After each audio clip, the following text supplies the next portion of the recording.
my eyes just don't know. I don't know. I'm looking, yeah. Marc Clarke, that's classic. I love it.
Bootsy Vegas Unbridled, along with Raheem Devon, the Crank Crusaders. Which we had a gig this week. Shout out to the Cancer Society that hired us. We played at the Grand Hyatt. Shout out to all 6,000 people that showed up this weekend. Your boy is feeling really like young Maurice. The rebirth for real. I must be Maurice now. I must be Maurice. And also, shout out to Earth, Wind, and Fire, who this Saturday will be in Virginia playing with Carlos Santana, and your boy is hanging out. Ooh. That's what I'm talking about. It's been a minute. People are like, where are y'all? Where are y'all? We've just been busy. Bootsy's been so busy. He hasn't been returning my calls. He's been out in these streets. Really? Gigs. Oh, really, vacation man. Oh, really, Mr. South Carolina. Well, you know. The beat. Okay, it's on me. Well, Well, we're back, and we're back big time. We got a special guest, tonight's guest, Monique Holly Bootsy. She has created a documentary that speaks to you, my brother. You are living it. It's called Hello Forties. Oh, wow. Hello Forties. Ladies and gentlemen, without further ado, she's beautiful, she's talented, she's special. She is Monique Holly, ladies and gentlemen, joins us. Welcome, Monique. Hello, thank you for having me.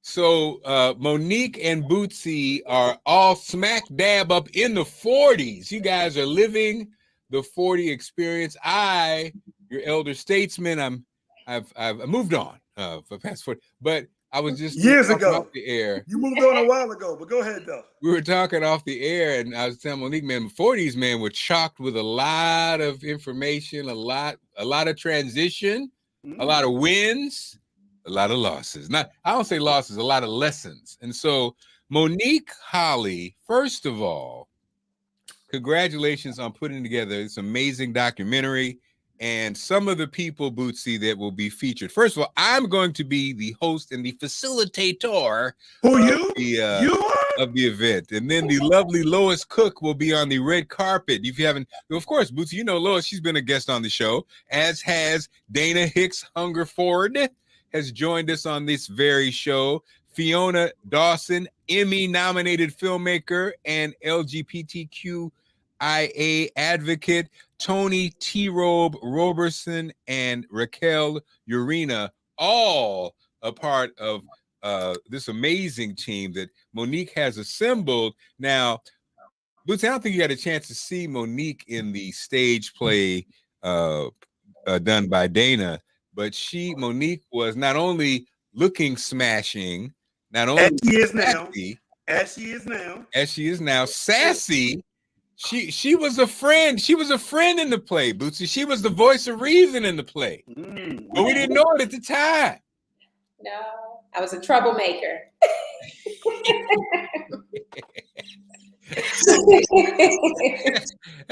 Right, you were not the voice of reason. So now let's talk about your play. So Monique, first let's talk about you. So I saw you in that play. I know a little about the background, but tell us about Monique Holly. So Monique, well, thank you guys again for having me on the show. I am a native Washingtonian. I am, yes. What high school you went to? What high school you went to? H.D. Woodson. Warriors. I think you've heard it. Okay, no fighting, kids. I went to McKinley Tech, but I got much love for H.D. Woodson. I'm not mad at McKinley. You're all right. Okay. Okay, all right. It was peaceful.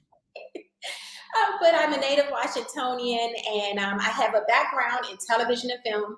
I've always known I've wanted to work in television and film. If you look in my yearbook, H.D. Woodson's yearbook, you'll see I didn't know what I was going to do, but I knew I wanted to be in media, whether it was in front of the camera or behind the camera. And that's what I have in my yearbook. You know, when you say what you're going to grow up, I'm going to work in television. That's what I said. If you only knew what I wrote in my yearbook, but go ahead. No, say it again. I said, if you only knew what I had written in my yearbook on what I wanted to be. You want to share? Yeah, I said I wanted to be in the best go-go band in the history of the DMV. Okay. High hopes, right? Man, if y'all could have saw my father's face when he saw that, like, Negro, that's all you can think of? But yeah. No, that was huge, though. Yeah. That was huge. Dream big, Bootsy, dream big. Yes. Yeah, but so I've always known I have a television and film background. I went to Norfolk State University for mass communications. Behold the green and gold. Behold the green and gold. Behold, yes. My daughter goes there, even though he's not shouting out right now. Really? Who was there? My daughter. Marc Clarke's daughter. Really? Skylar is a behold the green and gold. And Bootsy, Uncle Bootsy, you're absolutely right. Thank you, my friend. I didn't have to. You did it. Congratulations, Mark. Thank you. Let me tell you, because that whole experience had shaped me. It has shaped me, and the campus is beautiful now, but that experience is a movie in itself. But I went to Norfolk State University, graduated with a degree in mass communications. After that, I worked in television and film for a few years, and then I've always wanted to move to LA. Decided to move to LA after I pondered over it for 10 years. And finally moved. I was there for about 8 months, and then was hired to work in New York as an associate producer. And then I decided to come home. My son appears. He's now 12 years old. Okay. And at that point, I transitioned into information technology because my experience in LA, when I worked for the production company I worked for, was run by individuals who were younger than me. I moved to LA when I was in my 30s, early 30s, and they were younger than me. And it was just motivating to see that even the CEO, I think, was a few years younger than me. So when I moved back home, I just said to myself, I want to position myself to be able to fund my own projects. So I went to Georgetown University, majored in technology management, because I said, if I'm going to transition into something else, I need to go as high as I can, right? So I did that. The minute I graduated from Georgetown, I made a promise to myself that I would get back into television and film because it was so hard, but I knew I had to do it. But I made a promise to myself to get back into television and film, and I've kept that promise. And here we are. Here we are. First of all, you must be brilliant. You know, you're beautiful, but you must be brilliant to go ahead and say, yeah, let me go ahead and go to Georgetown and get this IT popping. Yeah, and I think, just putting it in context, as a DC native, coming from that area of H.D. Woodson, around that area, and to dream that big and then be able to hit the mark, that's a documentary within itself. And I do think there's a lot of people that can really value your story, because that's not an easy feat to pull off, just hearing your story in the beginning thus far. And I literally just met you. And just like that. And so then, so now, Hello Forties. Yeah. How did you come to Hello Forties? Yeah. So Hello Forties, when I made that promise to myself, I didn't have any money. So I had the degree, and then my salary did start to increase slowly but surely. I had to demand what I wanted. But so that took a few years. And I said, I'm tired of waiting. I looked at my iPhone and I said, who can I interview? So I started a blog, and the blog was titled Mo Media Presents. And I featured people who literally do what they love. You know, people were like, you have to make sure that you can monetize it. I just wanted to create. So I created the Mo Media blog, and I did that for about 2 years. It was extremely fulfilling because people were like, oh my goodness, thank you for interviewing me. And I was just like, no, you have no idea. Thank you. You know, so I created the blog. I did it for about 2 years. And through that, when you do something and you feel like it's time to take it to the next level, but I didn't know what to do. And I was like, I really don't have the money yet, but let me just keep on with this IT path. And then I know the money is going to come. And I just prayed on it, to be perfectly honest. I prayed on it, like literally on my knees. Wow. Because I love television and film. And I was like, what can I do?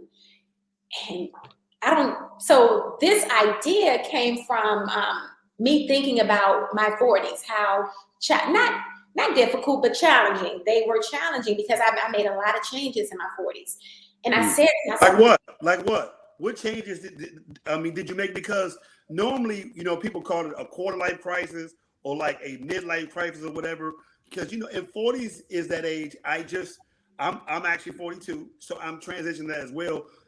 There's a lot of things going on. What changes did you make, and what was the most drastic change that you made going into your 40s? Great question. You are a baby. Look at you. You have just been struck by the questioner. And he dances too. That's so nice. Well, every show, Monique, he kind of fell off, but every show, Bootsy usually gets that response. The person will say, great question. Now, let's keep it real. His batting average has been a little bit reduced lately, but Monique, with you, he's back and strong. Okay. Welcome back. Welcome back. But listen, I would say the biggest change was sticking to doing something that I did not necessarily love. But I had to do it. What was that? What was that? No, it's so fun. Transitioning into IT, like completely. When it was an inner struggle. When you know what you were born to do, but you have to do something else to make that happen. That is what it was at the time. And now I can embrace it because I still have my 9 to 5. And now I can embrace it because of how I positioned myself. However, at that time, I was a help desk technician.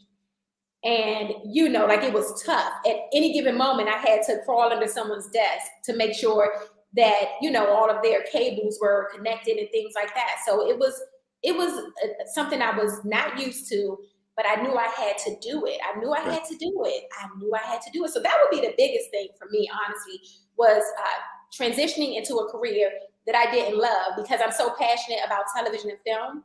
I would literally, on my way to work, I would sometimes be in tears. Okay, hold on, Monique. This needs to be, for those watching, that's designated as officially a bar. Doing something you do not want or like to do, to be able to do something that you love. And the lesson was perspective. The way you looked at your job changes when, okay, I don't necessarily love this job, but I love what I'm doing over here. So it's going to fund my dreams. So I'm going to not love this right here, but it's going to fund what I really love to do. So maybe that job that you hate right now is the pathway to your dreams, but they're looking at it wrong. Yeah. And the other thing is, sometimes when you get to your 40s, you think you've missed the mark. So I think it just says a lot, the fact that you were in your 40s and you didn't feel like you missed a date or you were too, you had missed a window. A lot of times when you get to your 40s, you think you missed the window of opportunity. And I think that says a lot as well, is that people feel like they have this deadline in the back of their mind. And obviously when you're in your 40s and you got children and all that, you think you missed it. So I think that says a lot as well, because it is never too late. So I just want to say that as well. Yes, thank you for that. And that's actually one of the taglines for Hello 40s. But to piggyback off of what you just said, I really did at one point feel like I missed the mark. But what helped me to move out of that mentally and even emotionally was focusing on what I love. Right. Like I literally picked up my iPhone and started the blog, and I started feeling alive again. And it was okay, like you guys said, it's about that perspective. And I was okay. Like I was used to working on multi-million-dollar productions in LA. I come home and I create a blog and I'm doing everything with my iPhone. Wow. You're talking about somebody sitting back like, what am I doing? Like it was literally just me and maybe my niece China. Shout out to her, but maybe my niece or whoever I could find who would follow me. So I did feel like I missed the mark when I first started, but then when I was like, you didn't miss the mark. You need to go through this to get on the other side. Yeah. What was the highlight of your blog? Like of the blog and who you interviewed? Was there a moment where you really felt like I'm moving in the right direction? Was there a highlight moment of your blog? You know what? There was, just like with Hello Forties, there was not one highlight moment. Okay. But it's just like with Hello Forties, the individuals who are featured were selected because it felt right. Right. It felt right. So every time I interviewed someone, like I didn't care how many followers you had or what. If it didn't feel right, I wasn't interested in interviewing you. So I would say my highlight moment was, and it may sound cliche or whatever, but my highlight moment was literally every time I interviewed someone. Wow. It was because of the people who I selected and also selected me, because that was an honor. But hearing their stories, everybody was so passionate. And at this state, like no one gave up on their dreams. So I was just like, every time, thank you for allowing me to interview you. So you found purpose in doing the blog. Yes. Wow. I did. Wow.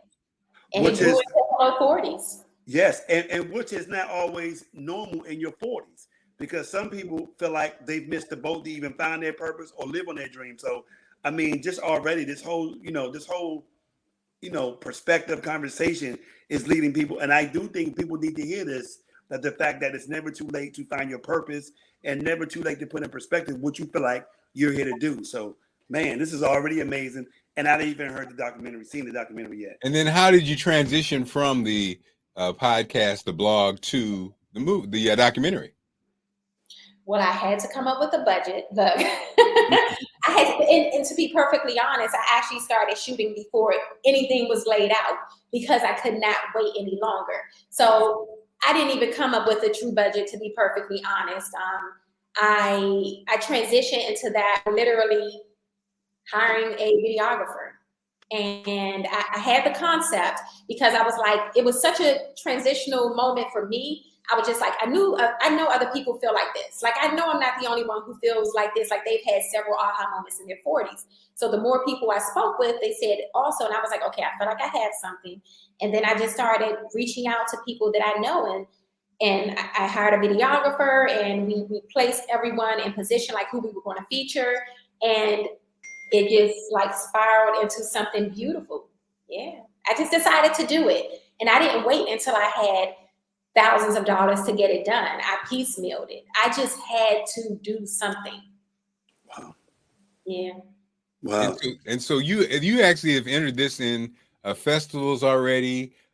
When was it completed? When was it completed? And what did that feel like? Woo. Well, it's so funny. We are literally still working on the final touches. I love it. I love it. Listen, it's literally, I had to turn my phone off for a second, but then I was like, oh no, I have to keep my phone on because people were sending me messages. I had to enlist people who were just as passionate to make sure that I could get to the finish line. Not I, but we could get to the finish line. But it to be honest, it's a very stressful process. It's a stressful process, especially, when it's like your child, your baby, trying to see everything through. But the film festival, we submitted it to Pittsburgh Film Festival, and we were honored there. That was beautiful. That was late June. Did you cry? Did you cry? I did, and I'm pretty tough. I couldn't hold it back. I was like, no, I'm not going to do this. I'm not going to have an Oprah phase, but I could not hold it back. Like, I started this project in 2019, and it's been so rewarding but challenging also. Like, the sacrifice has been something else. So I just couldn't even hold it. I was just bawling. Wow. Yeah. You sound like you went to Pittsburgh and became a big bowl of Jello. So look, so tell us what the documentary is about, because I hear Forties and all that. Can you just break down the premise without giving too much away? Can you break down what it is and the premise of it, and go into a little detail of what this documentary is about? Absolutely. Now, Hello Forties is about that aha moment that we have had in our 40s or are in the midst of having in our 40s. Okay. Yeah, that's what it's about. And it's really, really layered. We feature 4 beautifully designed individuals. Now, I'm going to start with Dana, because she is also a Washington, D.C. native. Dana Hicks Hungerford. She is a playwright. Dana Dane. I'm sorry. Dana Dane.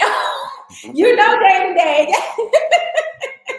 She is a playwright, a producer, an entrepreneur. She has a handbag line. She's an actress. So we're featuring Dana. We're featuring my cousin, Tony T. Roberson from Pittsburgh. He's a comedian, actor, entrepreneur. He's a DJ as well. We're featuring Fiona Dawson. She's an LGBTQ+ advocate. She's an Emmy-nominated filmmaker. She lives in Austin, Texas. Beautiful person as well. And then Raquel Urena. She is based in New York, and she is an entrepreneur. She has a production company, and she's a life coach. So yeah, we feature these people, and when I tell you, when you hear their stories, it's just like they were completely transparent. They held nothing back. And I who was the most fascinating to you as a filmmaker? Which one was the most fascinating? And then which one did you learn the most about without knowing? Like, obviously somebody's fascinating, but who did you just learn some about that you thought you knew and you learned more about in the process of creating this documentary? You know, I can't answer that, but what I can say is it has transitioned throughout the entire time, because I've watched this footage over and over, and every time, like, so it's the documentary is an hour and 20 minutes long. We have so much footage to, even when a network picks it up, we have so much footage that we don't really have to even reshoot anything.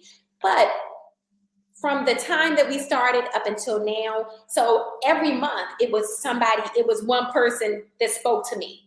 And then another month when I watched it, depending on what I had going on, someone else spoke to me. But when I say that you can find something motivating, inspiring, something is going to light a match up under you when you hear each and every one of their stories, I'm serious. I am serious, because they look different, but they have more in common than we think they do. Wow. Okay. So I'm sorry. I just want to ask this one last question. Oh. So, it's really interesting, because what I'm taking from this is you pick 4 different people from 4 different geographical areas, which is really fascinating. You know, obviously Pittsburgh and New York, it varies or whatever. Who has the most challenging situation from their geographical area to deal with? In terms of from the filmmaking perspective? Yeah. Just from the challenges of you recording the situation and what their life is like, because this is very interesting dynamic. But when you come from 4 different regions, 4 different perspectives, 4 different ways of how the community engages, which one is the most challenging? You know what? And no one was more challenging than the next. Right. No one was, because the people who were selected in the documentary were just as eager as we were to tell their stories. Yeah. Okay. So Let me ask you like this then. Let me ask you this question then. So what was the difference between the person that was living life, navigating their 40s in Pittsburgh, than the person navigating their life in New York? So I can't tell you the storyline. You really have to, but let me tell you this. I really need you to come Saturday. But listen. This is why I don't get along with HD Wilson people. Y'all always be holding y'all cars in HD. Come on. No. But this is why I want people to see the documentary, because it's going to speak to you differently. Right. It is going to speak to you differently. I will say that. Let me say this. Not all of them have had. Like when I think about my 40s, I think yes, challenging but rewarding. Not all of them have had that experience, and that's why they were chosen. I didn't want to only have conversations about beautiful moments. I wanted to see what really is going on, and for people to discuss raw hurt and disappointment, everything. Right. You know, one of them, her 40s, she's now 51, if I'm not mistaken, but throughout her 40s were horrible. And she says that on camera, and she explains why. Now the others, it's, you know, it's a different situation, and I can't tell you who, because I want you to attend Saturday. But yeah, so it's a variation. So not everyone has had the same challenges. It's just different. So they range from early 40s to late 40s. And not everyone has had a good time in their 40s. Let me say that. One of them has had more of an awakening when she hit her 50s. And she expresses that in the documentary. So Monique, tell us again, it's going down this weekend. We're going to sell this place out. It's amazing. I'm excited about it. Not only we're going to watch this movie, we're going to have a discussion afterwards, and we're going to tap into all of us who've been through our 40s, who are in our 40s, or even approaching our 40s. It's just going to be a great conversation. Lay it down, Monique. So we need everyone there, okay? Absolutely everyone. It is this Saturday, August 20th, from 3 p.m. to 6 p.m. We highly recommend you get there early. Parking is free, which is rare in DC, okay? That's important. Yes. That is important. Parking is free, and it is at a beautiful venue, the Alamo Cinema Draft House in DC, off of Rhode Island Avenue. Very easy to find. On my social media, I make sure that I put the address all the time and things like that. But it's at the beautiful Alamo Cinema Theater in DC. It's a red carpet event. So when you arrive to the event, there is going to be a red carpet. Okay. You'll be, listen, and then you're going to walk into the beautiful theater. Now, this theater is the second largest theater in DC.